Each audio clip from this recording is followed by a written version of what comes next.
नाज़रीन अस्सलाम वालेकुम। रोशन टीवी खबरनामे में आपका खैर मकदम है। आगाज करते हैं हदीस मुबारका से।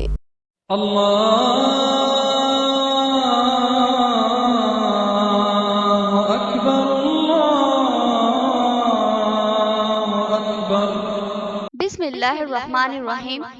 हजरत हुज़ैफा रज़ियल्लाहु ताला अन्हु बयान करते हैं कि रसूलुल्लाह सल्लल्लाहु अलैहि वसल्लम ने हमें सोना चांदी के बर्तनों में खाने पीने और रेशम का लिबास पहनने और इस पर बैठने से मना फरमाया है। हदीस मुबारका बुखारी शरीफ। तफसील से खबर नजर डालते हैं आज की हेडलाइंस पर। सरकारी दवाखाना निजामाबाद का अमला इंसानियत से आरी, जदगीशुदा खातून के साथ बेरहमाना सुलूक, अफराद खानदान का एहतजाज।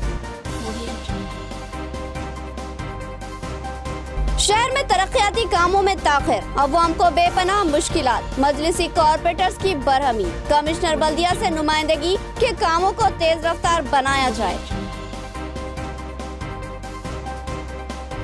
नया बस स्टैंड के अगबी हिस्से से ठेला बंडी व्यापारियों को हटाने की कोशिश, रास्ते की तंगी का बहाना, व्यापारियों में तशवीश, मजलिसी कायदीन ने मदाखिलत की और मसले की एकसुई करवाई।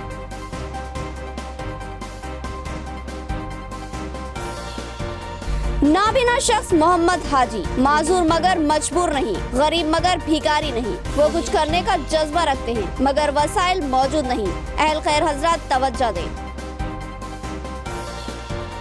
अब खबरें तफसील से।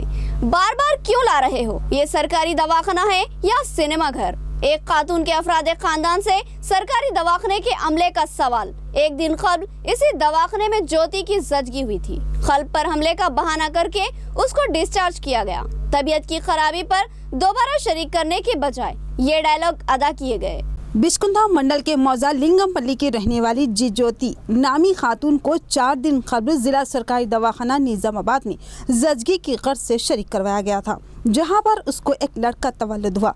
लड़के की पैदाइश के बाद ज्योति के कल्ब पर हमला हुआ, जिस पर सरकारी दवाखाने के डॉक्टरों ने उसको हैदराबाद ले जाने की हिदायत दी। जब उसके अफराद ख़ानदान ने बताया कि वो हैदराबाद या वहाँ के दवाखानों से वाकिफ़ नहीं है और ख्वाहिश की कि सरकारी दवाखाने में ही इलाज फ्राहम करने की ख्वाहिश की, तो डॉक्टरों और अमले ने इनकार कर दिया और खानगी दवाखाने से रुजू कर लेने का मशवरा दिया। जब ज्योति के अफराद ख़ानदान ने उसको खानगी दवाखाने से रुजू किया तो वहाँ के डॉक्टरों ने बताया कि ज्योति की सेहत को कोई मसला नहीं है, बस जचगी के आराम की ही ज़रूरत है और सरकारी दवाखाने में ही रखने की सलाह दी। उसके अफराद ख़ानदान जो कि गरीब हैं उसको लेकर दोबारा सरकारी दवाखाने से रुजू हुए, मगर वहाँ के अमले ने ज्योति को दवाखाने में शरीक करने से इनकार कर दिया। 2 घंटे तक ज्योति के अफराद ख़ानदान सरकारी दवाखाने के अमले से फरियाद करते रहे कि नाजुक हालत में एक दिन कबल जचगी का सामना करने वाली ज्योति को सरकारी दवाखाने में शरीक करके इलाज फ्राहम किया जाए, मगर इस फरियाद को अनसुनी कर दिया गया। इस दरमियान अमले ने एक रिमार्क पास किया और कहा कि बार बार ला रहे हो और ले जा रहे हो, क्या ये सरकारी दवाखाना है या फिर कोई सिनेमा थिएटर? जिस पर ज्योति के अफराद ख़ानदान बरहम हो गए और एहतजाज मुनज़्ज़म किया। बाद अज़ां मीडिया की आमद के बाद ज्योति को सरकारी दवाखाने में शरीक कर लिया गया।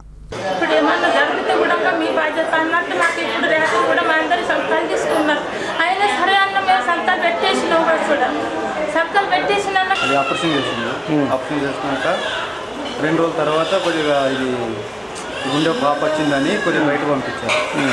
నేను హైదరాబాద్ వెళ్ళమన్నా. హైదరాబాద్ అంటే మనం ఇక్కడ చూపెట్టుకున్నాం పరిగెట్లో చూపెట్టుకుంటే అక్కడ ఒక రోజు ఉన్నాం. ఇంకా మళ్ళీ వచ్చాము. మళ్ళీ రాగానే వాళ్ళు ఎప్పుడు వచ్చారు? నిన్న రాగానే వాళ్ళు ఏమన్నారంటే ఎప్పుడు పడితే అప్పుడు వస్తారా, మేము సినిమా టాక్సీ ఉందా అని అంటున్నారు. లాస్ట్కి ఏమైంది? మళ్ళీ లాస్ట్కి ఏమన్నారు? ఇంకా ఏమన్నారు సార్, ఇక అంతే అన్నారు. దాదాపు ఎంతసేపు ఉన్నారు బయట? ఒక 2 గంటలు ఉన్నాం సార్। शकरनगर के पेट्रोल पंप पर पेट्रोल में पानी की आमेज़श का इल्जाम, एक मोटरसाइकिल सवार की शिकायत पर जबरदस्त एहतजाज, आरडीओ की हिदायत, विजिलेंस ऑफिसर का जायजा, नमूना जांच के लिए निजामाबाद भेजा गया। कसूरवार पाए जाने पर पेट्रोल बंक के खिलाफ कार्रवाई का तयक़ुन। बोधन शकरनगर चौराहे पर वाक़े पेट्रोल बंक पर एक नौजवान जिसका नाम साजिद है अपनी नई बाइक पर पेट्रोल डलवाने पहुंचा।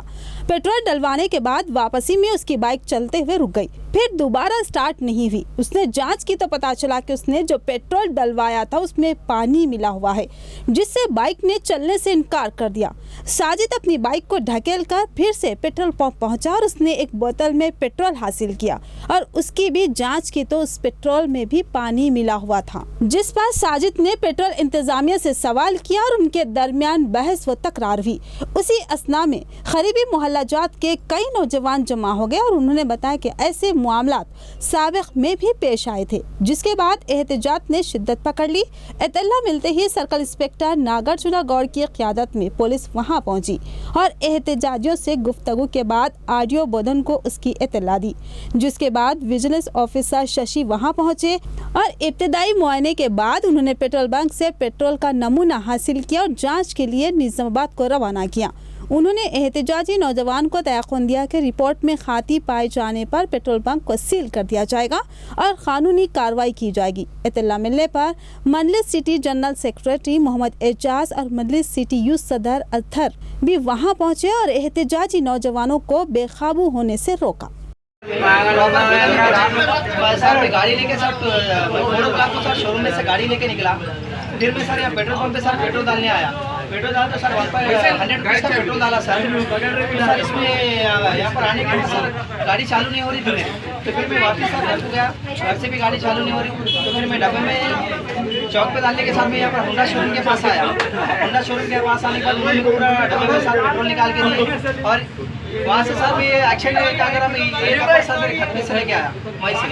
तो सर इसमें भी पूरा नीचे पानी है सर मैं एक्शन బోధనపట్నంలోని శంకరనగర్ చౌరస్తా యాదగిరి పెట్రోల్ బంక్లో పెట్రోల్లో నీళ్లు కలిపి నీళ్ళు వస్తున్నాయని చెప్పేసి కొంతమంది కస్టమర్స్ కంప్లైంట్ చేశాము. ఆ కంప్లైంట్ మేరకు మేము వచ్చి ఇవాళ చెక్ చేసాము, శాంపిల్ డ్రా చేసి చూసాము. మేము శాంపిల్ డ్రా చేసిన దాంట్లో అయితే ఇక్కడ వాటర్ లాంటిది ఏం రాలేదు. హౌవెవర్ మేము సీల్డ్ శాంపిల్స్ తీసుకొని ల్యాబ్ టెస్టింగ్ కోసం అయితే పంపిస్తాం.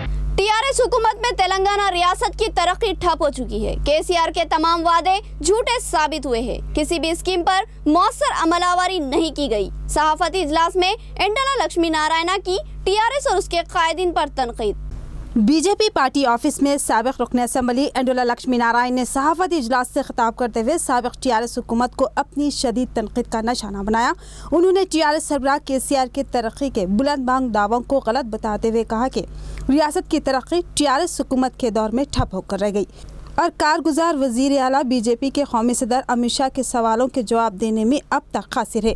उन्होंने केटीआर के नाशाइस्ता अल्फाज की मजम्मत की और बताया कि केसीआर किट के जरिए 12,000 रुपये जच्चार बच्चा को देने का वादा किया गया था, वो कहाँ है और किसको मिल रहे हैं। डबल बेडरूम के नाम पर भी आवाम को उम्मीदें दिलाई गई थी और अब तक डबल बेडरूम के नाम पर आवाम को झांसा दिया जा रहा है, जबकि मरकजी हुकूमत ने उन मकानों की तामीर के लिए 1316 करोड़ रुपये फंड जारी किए हैं।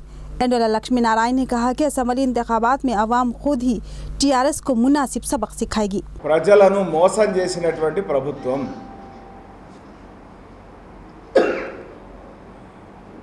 ప్రజలను చీటింగ్ చేస్తున్నటువంటి ప్రభుత్వం,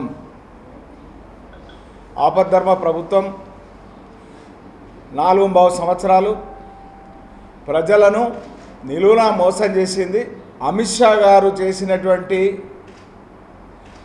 వెల్లడించినటువంటి వివరాలకు జవాబు చెప్పలే। नया बस स्टैंड निजामाबाद के अगबी हिस्से से छोटे व्यापारियों को हटाने की कोशिश। व्यापारियों के एहतजाज से तनाजा खड़ा हो गया था। मजलिसी कायदीन बशमुल डिप्टी मेयर व कॉर्पोरेटर्स ने बस स्टैंड इंतजामिया से गुफ्तगू की और मसले का हल निकाला। आज सुबह अचानक ही नया बस स्टैंड के अगबी हिस्से में कारोबार करने वाले फल फरोशों और दूसरे छोटे ताजिरान को जो ठेला बंडियों पर कारोबार करते हैं, इनको बस स्टैंड इंतजामिया ने जिबरी तौर पर हटाने की कोशिश की, जिसकी वजह से एक तनाज़ा खड़ा हो गया था। छोटे ताजरीन ने एहतजाज बर्पा कर दिया। इनका कहना है कि हमारी रोजी रोटी इसी जगह इसी कारोबार से जुड़ी है, जिससे महरूमी इनको और इनके अफराद ख़ानदान को बेरोजगारी और फाका कशी पर मजबूर कर देगी। इस सूरत हाल की इत्तला मिलते ही निजामाबाद बल्दिया के deputy mayor M A Fahim, मजलिसी कॉर्पोरेटर्स और पार्टी रुफ़ा के हमरा वहां पहुंचे और बस स्टैंड इंतजामिया बिलखुसूस डिपो मैनेजर आनंद कुमार से गुफ्तगू की और फिर बातचीत के बाद दरमियानी रास्ता निकाला गया और बसों की आमद-रफ्त के लिए जगह छोड़ते हुए कारोबार की इजाज़त देने पर आमदगी जाहिर की गई। बस स्टैंड के अगबी हिस्से में बसों की डिपो से आमद और फिर रवानगी के लिए अब अलग अलग रास्ते छोड़े गए हैं, जिसकी वजह से बस स्टैंड में बसों के तातुल का मसला भी हल हो जाएगा और बाहर कारोबार करने वाले छोटे व्यापारियों के कारोबार भी मुतासिर नहीं होंगे। इस मौके पर कॉर्पोरेटर्स मोहम्मद रियाज, मोहम्मद अहमद और मोहम्मद नसीर भी मौजूद थे। यानी बस डिपो के सामने के हिस्से में जो फुटपाथ पे कारोबार करने वाले फ्रूट्स के बंडियाँ थे, आज डीएम साहब तमाम ही बंडियों को यहाँ से बर्खास्त करने के आर्डर देते हुए तमाम म्यूनसिपल कॉर्पोरेशन के स्टाफ को बुला लिए थे। यहाँ पर इतना मिलने पर मैं और मेरे साथी कॉर्पोरेटर जनाब इंचार्ज कॉर्पोरेटर अहमद साहब, नसीर साहब और हमारे रियाज साहब तमाम ही कॉर्पोरेटर्स यहाँ पर पहुँच के डीएम साहब से इस ताल्लुक से बात किए। एक बस को जाने के लिए रास्ता देकर बाकी के रास्ते के ऊपर बंडियाँ लगाने की इजाज़त दे दिए गए हैं। अल्हम्दुलिल्लाह इस मामले का कुछ हफ्तों से हल निकल गया है, ताकि क्या है मालूम है बस स्टैंड से आने वाले बसेस को भी मुश्किल ना हो और कारोबार करने वालों को भी कोई डिस्टर्बेंस ना हो। డిపో నుండి బస్ స్టాండ్ బయలుదేరుతూ ఉంటాయి। ఆ బస్సులు బస్ స్టాండ్లోకి వెళ్ళేటప్పుడు రెగ్యులర్గా బస్ స్టేషన్ అవుట్ గేట్లో ట్రాఫిక్ జామ్ అవుతూ ఉంది। ఈ జామ్ని క్లియరెన్స్ చేయడానికి పోలీస్ వారి సహకారంతో మరియు మన మున్సిపల్ అథారిటీ సహకారంతో ఇక్కడ మరొక గేటు ఏర్పాటు చేయడానికి నిర్ణయించడం జరిగింది। మనకు అన్ని అందరు పోలీస్ అధికారులు కావచ్చు, మన మున్సిపల్ అధికారులు కావచ్చు, అలాగే ఇక్కడ స్థానికంగా ఉన్నటువంటి హాకర్స్ కావచ్చు సహకారంతో వాళ్ళ గేట్ ఏర్పాటుకు ఒక దారి తీసుకోవడం జరిగింది। సుమారుగా ఒక 25 फीटला। शहर में तरक्याती कामों में सुस्त रफ्तारी, अवाम को मुश्किलात का सामना। मजलिसी कॉर्पोरेटर्स ने कमिश्नर बल्दिया से शिकायत की और ताखिर की गुत्तेदारों से वजूहत दरियाफ्त करने का मुतालबा किया। कमिश्नर बल्दिया ने वजूहत जाने और कामों को तेज रफ्तार बनाने का तयक़ुन दिया। मजलिसी कॉर्पोरेट्स के एक वफद ने कमिश्नर बल्दिया जॉन सैमसन से मुलाकात करते हुए शहर में जारी तरक्याती कामों को तेज रफ्तार बनाने का मुतालबा किया। डिप्टी मेयर बल्दिया एम.ए. फ़हीम की क़यादत में कॉर्पोरेटर्स सदर city Majlis Mohammed Shakeel Ahmed, floor leader Majlis Mohammed Riyaz, standing committee member Syed Ejaz Hussain, Mohammed Awez Ahmed, Ejaz Ahmed Sagar, Mohammed Ahmed, Mohammed Naseer, Abdul Gafoor Muqeem, doctor Zahurul Haq, M A. Waheed के अलावा सिटी सेक्रेटरी मजलिस सैयद शहबाज और दिगर मौजूद थे। मजलिसी वफद ने कमिश्नर से सवाल किया कि तमाम मंजूरा काम कई माह से सुस्त रवि से जारी है, इसकी वजह क्या है, क्यों कॉन्ट्रैक्टर से ताखिर की वजह पूछी नहीं जाती। एम.ए. फ़हीम ने बताया कि तरक्याती कामों में ताखिर की वजह से अवाम को मुश्किलात का सामना है, लिहाजा इस मसले की एकसुई की जाए और तरक्याती कामों को तेज़ रफ्तार बनाया जाए। कमिश्नर बल्दिया ने तमाम गुत्तेदारों को तलब करने और ताखिर की वजूहत दरियाफ्त करने का तयक़ुन दिया। साथ ही कामों में तेज़ी लाने का भी उन्होंने तयक़ुन दिया। की हिदायत पे आज तमामी डिवीज़न के कारपोरेटर्स, हमारे standing committee member, floor leader, शहरी सदर जनाब शकील साहब, तमाम लोगों ने मिलके जो काम डिवीज़नों में हो रहे हैं 1 करोड़ के और LRS फंड्स के और दूसरे काम, उन कामों में तेज़ी लाने के ताल्लुक़ से कमिश्नर साहब से अभी नुमाइंदगी करके आए हैं। कमिश्नर साहब ने तयक़ुन दिया है कि जो काम जारी है डिवीज़नों में वो काम में और मज़ीद तेज़ी लाते हुए बहुत जल्द वो तमाम कामों को पाए तकमील को पहुंचाने का उन्होंने तयक़ुन दिया। उसी सिलसिले में हम लोगों ने आज कमिश्नर साहब से नुमाइंदगी की। मुसलमानों की हालत ज़ार पर रेवंत रेड्डी के अल्फाज की मोहम्मद शकील आमिर ने मजम्मत की और कहा कि मुसलमानों की इस तबाहाली की जिम्मेदार खुद कांग्रेस है, जिसने 70 साल में इस मुल्क पर तवील अरसे तक हुकूमत की और मुसलमान बतदरीज तबाह होते चले गए। साबिक़ रुकन असम्बली बोधन व TRS उम्मीदवार मोहम्मद शकील आमिर ने सहाफ़त इजलास से खिताब करते हुए कांग्रेस के वर्किंग सदर रेवंत रेड्डी को अपनी शदीद तनकीद का निशाना बनाते हुए इन पर अक़लियतों के ताल्लुक से हक़ारत आमेज़ रवैया इख्तियार करने का इल्ज़ाम आयद किया। मोहम्मद शकील आमिर ने बताया कि रेवंत रेड्डी ने मुसलमानों की हालत ज़ार की अक्कासी करते हुए कहा कि मुसलमान पंचर जोड़ता है, ठेला बंडी पर छोटे कारोबार करता है और होटलों में दुकानों में काम करता है। गर्ज ये कि मुसलमान इंतहाई नागुफ्ता व तबाहाल जिंदगी गुजार रहे हैं। मोहम्मद शकील आमिर ने रेवंत रेड्डी की बात से इत्तेफाक करते हुए सवाल उठाया कि मुसलमानों की इस दगरगुज सूरत हाल का जिम्मेदार कौन है। मोहम्मद शकील आमिर ने कहा कि हिंदुस्तान में गुज़िश्ता 70 सालों में तवील अरसे तक किसने हुकूमत की, किसने मुसलमानों को तबाहली का शिकार बनाया। रेवंत रेड्डी जिस मुसलमानों की तबाहली का इंतहाई दर्द के साथ या फिर इकारत के साथ इजहार कर रहे थे, उसकी तमाम तर जिम्मेदारी कांग्रेस पर ही आयद होती है। जबकि टीआरएस हुकूमत ने मुसलमानों के लिए ठोस इकदाम किए हैं और साथ ही अमन व अमान के ख्वाहिशमंद शहरियों के लिए पुरअमन माहौल को यकीनी बनाया है। मोहम्मद शकील आमिर ने बताया कि टीआरएस के 4 साल दौरे इख्तिदार में कभी भी लॉ एंड ऑर्डर का मसला पेश नहीं आया और तेलंगाना की अवाम इंतहाई अमन व सुकून से जिंदगी गुजार रही है। అంటే ప్రతి ఒక్క అంశం మీద ఈరోజు ప్రజల కోసం పనిచేస్తూ ఈరోజు వాళ్ళ సంక్షేమం కోసం ఈ ప్రభుత్వం కానీ ఈరోజు టీఆర్ఎస్ పార్టీ నాయకులు కానీ అందరు వారి మధ్య ఉండి ఈరోజు పనిచేస్తూ ఉన్నాం. ఏదైనా ఎలిగేషన్స్ ఉంటే నేను ఓపెన్గా సిద్ధంగా ఉన్నా. ఈ 4.5 సంవత్సరాల్లో ఏ కరప్షన్ కానీ ఏదైనా నా మీద ఏదైనా అపోహలు సృష్టిస్తే నాకు డైరెక్ట్ మాట్లాడండి, నేను ప్రతి దానికి జవాబు ఇవ్వడానికి నేను సిద్ధంగా ఉన్నా. ఇంకోటి రేవంత్ రెడ్డి గారు నిన్న మైనార్టీలకు అవమానం చేసిండు, నేను ఖబర్దార్ చేస్తున్నా. ఆయనకు ఇంకోసారి ఇట్లా చేస్తామంటే నీ కాలు చేతులు ఇరగట్టి నేను పంపిస్తాం. నేను అంటున్న మైనార్టీలకు నిన్న మాట్లాడుతూ उन प्यालियाँ धोते, उन लोग पंक्चर की दुकान में काम करते, उन लोग साइकिल की दुकान में काम करते, उन मौस की दुकान में काम करते. మాటలు చెప్తున్నావు. మళ్ళీ 70 సంవత్సరాలు మీ కాంగ్రెస్ ప్రభుత్వం మైనార్టీలకు ఎందుకు మేలు చేయలే? మైనార్టీల పరిస్థితి ఎందుకు ఇటువంటి పరిస్థితి అయినది? మైనార్టీలకు ఎవరు కూడా పట్టించుకోలేని అనేది. ఈరోజు కేసీఆర్ గారు మైనార్టీ పిల్లలు ఇటువంటి పనులు చేయొద్దు అనే ఉద్దేశంతో వాళ్ళకు నాణ్యతమైన విద్య అందించాలా, ఇంగ్లీష్ మీడియం విద్య అందించాలా అనే ఉద్దేశంతో ఈరోజు రెసిడెన్షియల్ విద్య అందించి ప్రతి ఒక్క మైనార్టీ ఈరోజు పిల్లలకు 1,25,000 ఖర్చు చేస్తూ ఉన్నాం. एक नाबीना शख्स मोहम्मद हाजी, जिन्होंने अपनी माजूरी को अपनी मजबूरी नहीं बनाई बल्कि अज़्म इस्तिक़लाल से अपने मुस्तक़बिल को ताबनाक बनाने की जद्दोजहद कर रहे हैं. वो किसी के आगे हाथ फैलाना नहीं चाहते बल्कि चाहते हैं कि कोई इनकी इतनी मदद करे कि वो अपने बलबूते पर जिंदगी गुजार सके. देखिए मोहम्मद हाजी के इंटरव्यू का पहला हिस्सा. कल इसका दूसरा हिस्सा नस्र किया जाएगा. अस्सलाम वालेकुम नाज़रीन, यहाँ मेरे साथ मेरे बाजू में एक ऐसी शख्सियत बैठी हुई है जिसका मैं तारुफ कराना, उनकी तफसीलात को आपको बताना इंतहाई ज़रूरी समझता हूँ. माजूरी इंसान के लिए बहुत बड़ा अज़ाब होती है, लेकिन जो लोग माजूरी से मुकाबला करते हैं और अपनी ज़िंदगी को कामयाबी की सिमत रवां दवा कर देते हैं और अपनी जद्दोजहद से कामयाबी हासिल कर लेते हैं, उन्हीं में से एक शख्सियत मेरे बाजू बैठी हुई है. चलिए इनसे गुफ्तगू करते हैं और इनकी तफसीलात जानते हैं. तो हमारे रोशन टीम में हम आपका खैर मकदम करते हैं. सबसे पहले आप अपना नाम बताइए. औज़ु बिल्लाहि मिनश शैतानिर रजीम, बिस्मिल्लाहिर रहमानिर रहीम. मैं अपना तारुफ करने से पहले सभी नाज़रीन को अस्सलाम वालेकुम. मेरा नाम मोहम्मद हाजी है. मैं हबीब नगर का रहने वाला हूँ, शहर निज़ामाबाद से ताल्लुक़. तो हाजी भाई, आपने कहाँ तक तालीम हासिल की थी? जी देखिए,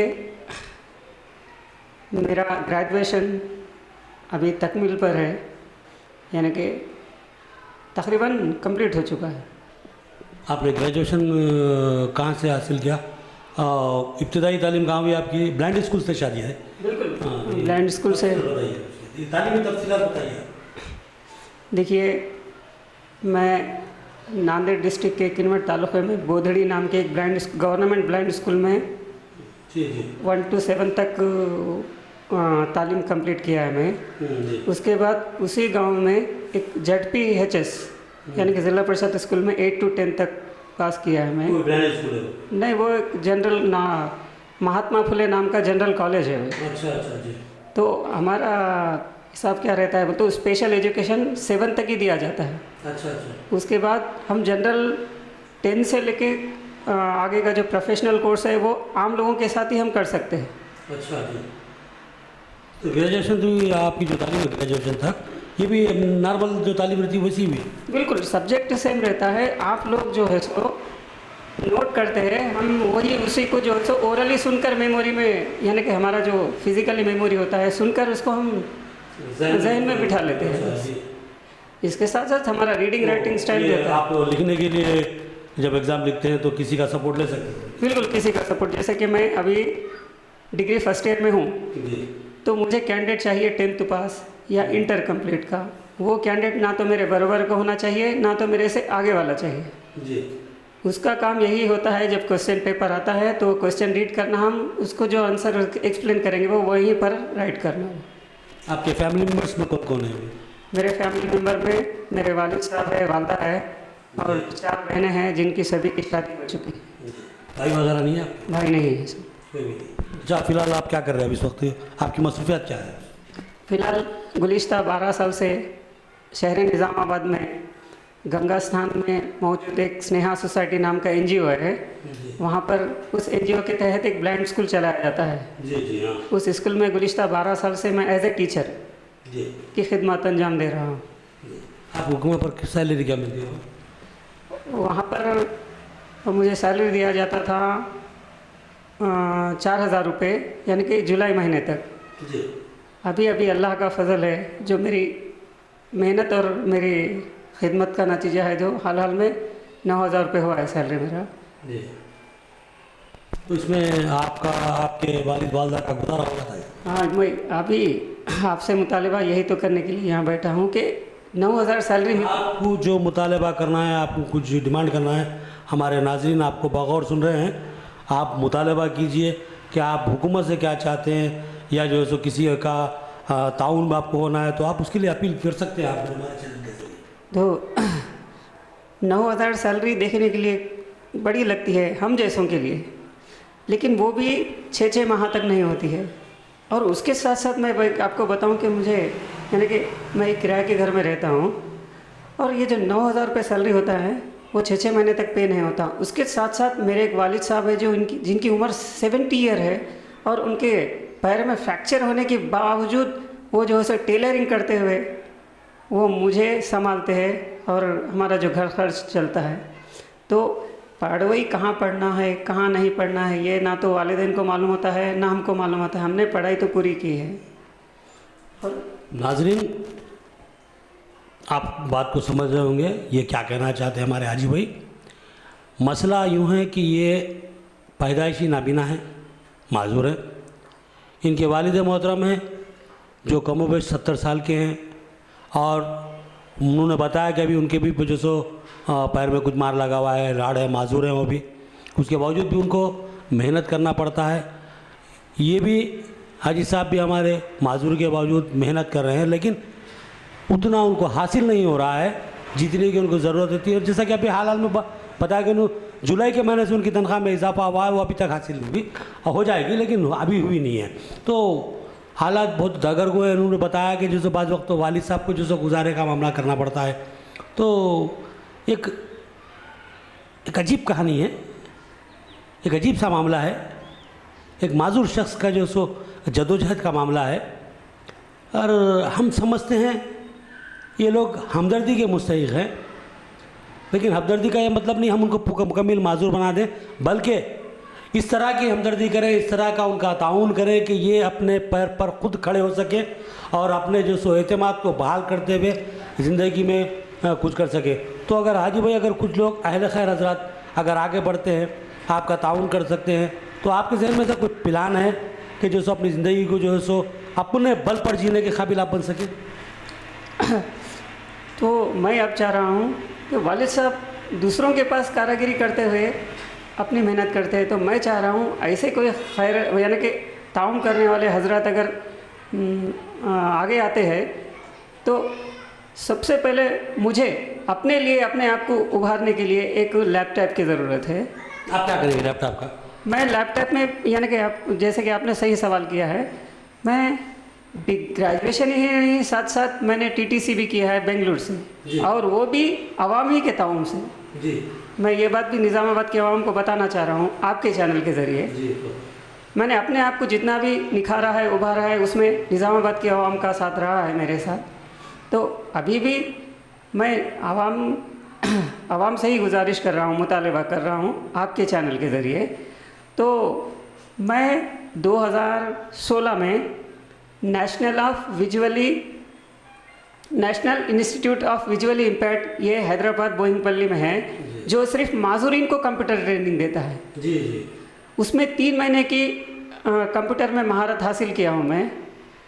तो मेरा मुतालिबा ये है कि मैं 12 साल से टीचिंग कर रहा हूँ, तो सिर्फ मुझे अब हाल में 9,000 रुपये दिया जा रहा है। तबकि अगर मैं कंप्यूटर ऑपरेटिंग करता हूँ तो मुझे 15,000 सैलरी का ऑफ़र हैदराबाद के LB प्रसाद आई हॉस्पिटल में मुझे ऑफ़र भी आया था। लेकिन मेरे पास ऑपरेटिंग स्पीड ना रहने की वजह से मैं वहाँ पे फेल हो चुका हूँ। मेरा टॉकिंग स्टाइल और मेरा जो बिहेविंग है सभी में पास हो गया था। हाँ जी, मैं एक सवाल करूँगा मैं, ये जो आप जो कंप्यूटर की बात कर रहे हैं, लैपटॉप की जो बात कर रहे हैं, ये मैं बुरा मत मानिए, थोड़ी देर के सवाल करूँ। आप ब्लाइंड है, उसका कीबोर्ड आपको समझ में आएगा या नहीं? उसके लिए कोई ब्लाइंड लोगों के लिए कोई अलग सा कीपैड होता है? यस खमर साहब, आपने जो सवाल किया है उसमें बुरा मानने की ज़रूरत नहीं है, क्योंकि आवाम के सामने जाना है तो सबसे पहले डाउट क्लियर कराना ज़रूरी है। तो मैं आपके बात से मुतमईन हूँ और मुझसे आप खुलकर सवाल पूछिए ताकि आवाम जान सके मुझे। तो जास JWAS यानी कि जास नाम का एक सॉफ्टवेयर होता है साहब। उसमें होता क्या है, आपका जो स्क्रीन है, जिस तरह से अगर आप कीबोर्ड या माउस से जो भी ऑप्शन में जाएंगे वो ऑप्शन आपको स्क्रीन पर डिस्प्ले पर दिखाई देगा ना, उसी तरह से स्पीकर के थ्रो टू वॉइस जास नाम का जो फंक्शन होता है वो वॉइस में रीड करता है। हम जो भी फ्यूचर या फंक्शन को क्लिक करेंगे या जो भी की को क्लिक करेंगे वो डिस्प्ले पे जिस तरह से दिखाई देगा उसी तरह से बाय वॉइस रीड करेगा वो। तो वो सॉफ्टवेयर के ज़रिए हम कंप्यूटर से हर वो काम कर सकते हैं जो आप कर सकते हैं। बहुत अच्छी बात है, आपने वजाहत कर दी। तो आपको जो सो लैपटॉप के साथ साथ वो जो सो सॉफ्टवेयर जो है उसकी भी ज़रूरत पड़ेगी, वो साथ में आएगा उसके। वो सॉफ्टवेयर ऑलरेडी मेरे पास है। जिस टाइम मैंने जिस इंस्टीट्यूट में मैंने ट्रेनिंग लिया वो इंस्टीट्यूट वालों ने मुझे वो सॉफ्टवेयर दे रखा है। अब अगर मेरे पास सिर्फ लैपटॉप आ जाएगा तो मैं अपने आप को उस सॉफ्टवेयर के ज़रिए उभार सकता हूँ। दोस्तों, मैं इस बात की वजाहत करना इंतहाई ज़रूरी समझता हूँ कि रोशन टीवी और आवाम टीवी ये 2 आपके चैनल हैं, आपके लिए चल रहे हैं। और ये 2 चैनल सिर्फ न्यूज़ फराहम करना इनका मकसद नहीं है, बल्कि रोशन टीवी और आवाम टीवी एक तहरीक है जो मुख्तलिफ़ फलाही कामों के लिए, अवामी मसाइल की यकसुई के लिए आपको तरगीब देना चाहती है। हर शख्स के जो सो खमीर में अच्छाई का पहलू रहता है, वो अच्छाई की तरफ जाना चाहता है, लेकिन रास्ते नज़र नहीं आते। कोई शख्स कुछ करना चाहता है लेकिन आगे बढ़ने की हिम्मत नहीं रखता। हर इंसान के अंदर ये ख्वाहिश रहती है कि कोई बेहतर काम करे, लेकिन हौसला जुटा नहीं पाता। उस वक्त तक जुटा नहीं पाता जब तक कि कोई पहल नहीं करता। तो रोशन टीवी और आवाम टीवी ये चाहती है कि ऐसे कामों में पहल करे। मेरी ये ख्वाहिश है बाहैसियत एक एडिटर रोशन टीवी और आवाम टीवी के, मैं ऐसे लोगों को मंजर-ए-आम पर लाऊं, आपके सामने पेश करूं और आपको इनकी मदद के लिए मुतवज्जा करूं। और मुझे मालूम है और यकीन है कि हर शख्स अपने अंदर एक दर्दमंद दिल रखता है। हर दर्दमंद दिल रखने वाले हर उस शख्स से मैं ख्वाहिश करता हूँ, ये देखिए माजूर बाहौसला हाजी साहब को, जिन्होंने अपनी माजूरी को आड़ में आने नहीं दिया, किसी के सामने हाथ नहीं फैलाए, किसी चौराहे पर ठहर कर भीख नहीं मांगी, बल्कि अपनी मेहनत के बलबूते पे 12 साल से ज़िंदगी गुजारते आ रहे हैं। लोगों के ताउन से उन्होंने तालीम हासिल की, है बात अलग है, लेकिन 12 साल से वो अपनी कमाई खुद कमाते हुए आ रहे हैं। अपने वालिदैन की जो है सो मुमकिन मदद कर रहे हैं, वालिदैन पे बोझ नहीं बने। इसलिए मैं हाजी भाई की खिदमत को, इनकी जो सो शख्सियत को, इनकी मेहनत को मैं सलाम करता हूँ। और मैं आपसे मुतालबा करता हूँ, आपसे ख्वाहिश करता हूँ कि ये जो लैपटॉप का मुतालबा कर रहे हैं, अगर आप में से किसी से भी मुमकिन हो सके तो इनकी मदद कीजिए, इनका ताउन कीजिए, ताकि ये अपने बलबूते पर और आगे बढ़ सकें।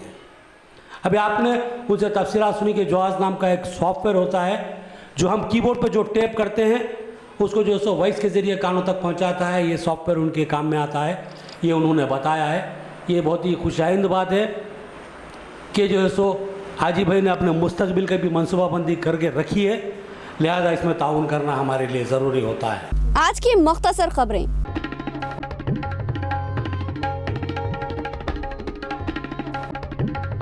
आरमूर मंडल में अमनापुर, मगड़ी, खानापुर गांव में MLC आकुला ललिता ने घर घर जाकर इंतखाबी मुहिम चलाई। इस प्रोग्राम के जरिए MLC ने घर घर जाकर कांग्रेस को वोट देने का इजहार किया। इस मौके पर MLC आकुला ललिता ने कहा कि आवाम हर रोज पार्टी से मुतासिर होकर पार्टी में शामिल हो रही है और कहा कि रियासत की तरक्की सिर्फ कांग्रेस से ही मुमकिन है।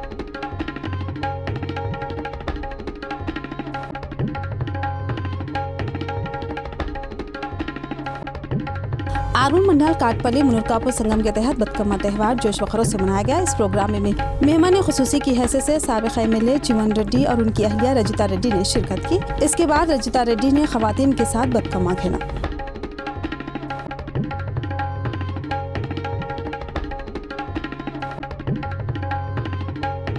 आरमूर मंडल बीजेपी दलित मोर्चा रियासती सदर लिंगमपल्ली लिंगम ने एक सहाफत इजलास मुनक़िद किया। इस इजलास में उन्होंने कहा कि TRS हुकूमत दलितों से बेशुमार वादे की थी, मगर वो वादों को अब तक अमली जामा नहीं बनाया गया और कहा कि हुकूमत दलितों को पूरी तरह नजरअंदाज कर रही है।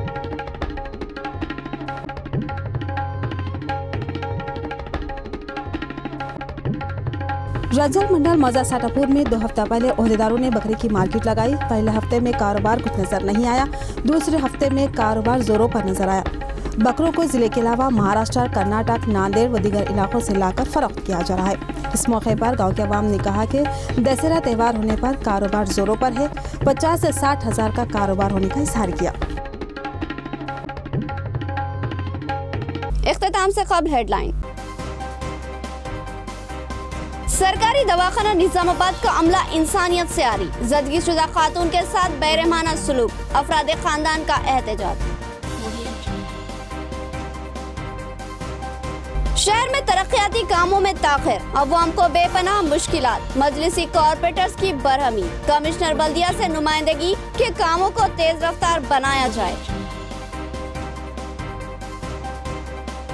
नया बस स्टैंड के अगबी हिस्से से ठेला बंडी व्यापारियों को हटाने की कोशिश, रास्ते की तंगी का बहाना, व्यापारियों में तशवीश, मजलिसी कायदीन ने मदाखिलत की और मसले की एकसुई करवाई।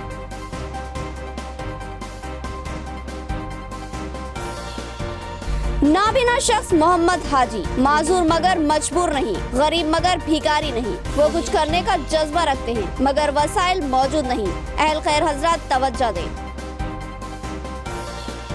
तो ये थी खबरों की तफसील। मज़ीद खबरों के साथ फिर मुलाकात होगी, तब तक के लिए दे इजाज़त। अल्लाह हाफिज़।